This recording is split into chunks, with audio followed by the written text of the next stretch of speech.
கனிமொழிக்கு அரசியல் சட்டம் தெரியுமா, பட்ஜெட்னா என்ன தெரியுமா கேட்குறேன் நான். ஏனென்றால் எந்த ஒரு மாநிலத்துக்கு ஏதாவது ஒரு விசேஷ திட்டம் இருந்தால் அந்த மாநிலத்தோட பேர் வரலாம். ஆனால் அந்த மாநிலத்தின் பேர் வரலைங்கிறதுனால ஒரு சென்ட்ரல் பட்ஜெட்டு ஒரு மாநிலத்துக்குன்னு பேச முடியுமா? இதை விட ஒரு சரியான வார்த்தையை பைத்தியக்காரத்தனை வேற உண்டா? ஏனென்றால்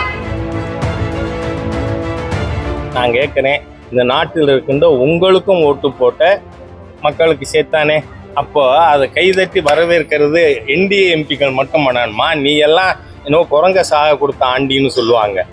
அந்த மாதிரி உட்காந்துருக்கீங்க இந்த இந்தி கூட்டணியா, காங்கிரஸ், திமுக, மக்கள் விரோதிகள். உங்களால you could not rejoice it. இந்த பட்ஜெட் பாஜக கூட்டணியில இருக்கவங்களுக்கே வடக்கு தெற்குன்னு ஒரு பாரபட்சம் இருக்குன்னு சொல்லி கனிமொழி பைத்தியக்காரத்தனம். கனிமொழிக்கு அரசியல் சட்டம் தெரியுமா, பட்ஜெட்னா என்ன தெரியுமா கேட்குறேன் நான். ஏனென்றால் எந்த ஒரு மாநிலத்துக்கு ஏதாவது ஒரு விசேஷ திட்டம் இருந்தால் அந்த மாநிலத்தோட பேர் வரலாம். ஆனால் அந்த மாநிலத்தின் பேர் வரலைங்கிறதுனால ஒரு சென்ட்ரல் பட்ஜெட்டு ஒரு மாநிலத்துக்குன்னு பேச முடியுமா? இதை விட ஒரு சரியான வார்த்தையை பைத்தியக்காரத்தனை வேற உண்டா? ஏனென்றால் இந்த பட்ஜெட் இன்னைக்கு என்ன, இந்த நம்ம மதுரையை சார்ந்த தமிழக பெண்மணி வீர தமிழச்சி திருமதி நிர்மலா சீதாராமன் அவர்கள் கடைசி பந்து 6 அடிச்சிருக்காங்க இன்னைக்கு. அதனால உங்களால தபிச்சு போய் நீங்க பார்லிமெண்ட்ல நடக்கிறத பார்க்கலாம். மக்களுக்கு 7 லட்சம் ரூபாய் வரைக்கும் வருமான வரி விலக்கு இருந்தது.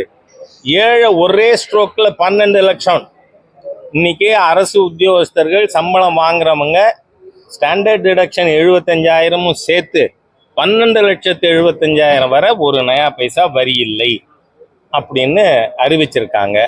நான் கேட்குறேன், இந்த நாட்டில் இருக்கின்ற உங்களுக்கும் ஓட்டு போட்ட மக்களுக்கு சேர்த்தானே, அப்போ அதை கைதட்டி வரவேற்கிறது என்டிஏ எம்பிக்கள் மட்டும் பண்ணணுமா? நீ எல்லாம் இன்னும் குரங்க சாக கொடுத்த ஆண்டின்னு சொல்லுவாங்க. அந்த மாதிரி உட்காந்துருக்கீங்க இந்த இந்தி கூட்டணியா, காங்கிரஸ், திமுக, மக்கள் விரோதிகள். உங்களால you could not rejoice it. நான் கேட்குறேன், இந்த 12 லட்சம் ரூபாய் வரை கழிவு பெற்றவர்கள் தமிழ்நாட்டில் இருக்காங்களா இல்லையா? இருக்காங்க. அவனெல்லாம் தமிழன் இல்லையா? அவனெல்லாம் தமிழ் இல்லைன்னு சர்டிஃபிகேட் கொடுத்துருவீங்களா நீங்க? சரி, 1,27,00,000 விவசாயிகளுக்கு 100 மாவட்டங்கள்ல அவர்களுக்கு விவசாயிகளுக்கு சலுகைகள் அறிவிக்கப்பட்டு இருக்கிறது. அதே மாதிரியா இந்த நாட்டில் 90% தொழிற்சாலைகள் வேலை பார்க்குறவங்களுக்கு வேலை கொடுக்கறது MSME, micro and small medium industries. இந்த எம்எஸ்எம்இ இண்டஸ்ட்ரீஸ்க்கு சலுகை கொடுத்துருக்கே, அந்த எம்எஸ்எம்இ இண்டஸ்ட்ரி இருக்கிறது தமிழ்நாட்டில் இருக்கா இல்லையா? அதே மாதிரியா 37 விதமான விசேஷ நோய்களுக்கான மருந்துகளுக்கு வரி விலக்கு கொடுக்கப்பட்டு இருக்கிறது. அந்த மருந்து வாங்கி சாப்பிட்றவங்க தமிழன் இல்லையா?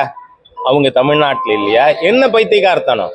அதே உங்களுடைய பிரிவினைவாத சித்தாந்தம் ஈவேரா சொல்லி கொடுத்த ஆங்கிலேய அடிமைத்தனம். ஏன்னா 44 ஈவேரா போட்ட தீர்மானம் அதுதான். வெள்ளையன் இந்தியாவை விட்டு வெளியேறக்கூடாது, அப்படியே வெளியேறுவதாக இருந்தால் லண்டனில் இருந்து கொண்டாவது சென்னை ராஜதானியை ஆள வேண்டும்னு தீர்மானம் போட்ட தேச துரோகிக்கு சிலை வைக்கின்ற கூட்டம் இந்த நாட்டு மக்களுக்கு நல்லது நினைக்குமா? திமுக நினைக்குமா? நினைக்காது. தேச துரோகிகள் இவர்கள். இந்த நாட்டை எதிர்த்தவர்கள், சுதந்திரத்தை எதிர்த்தவர்கள். அதனால அதுக்கு செலவச்சுட்டு இருக்கிற உங்க தேச விரோத கும்பல் இந்த மத்திய பட்ஜெட்டை பத்தி இப்படித்தான் பேசும். அறிவில்லாம தான் பேசுவாங்க. நன்றி.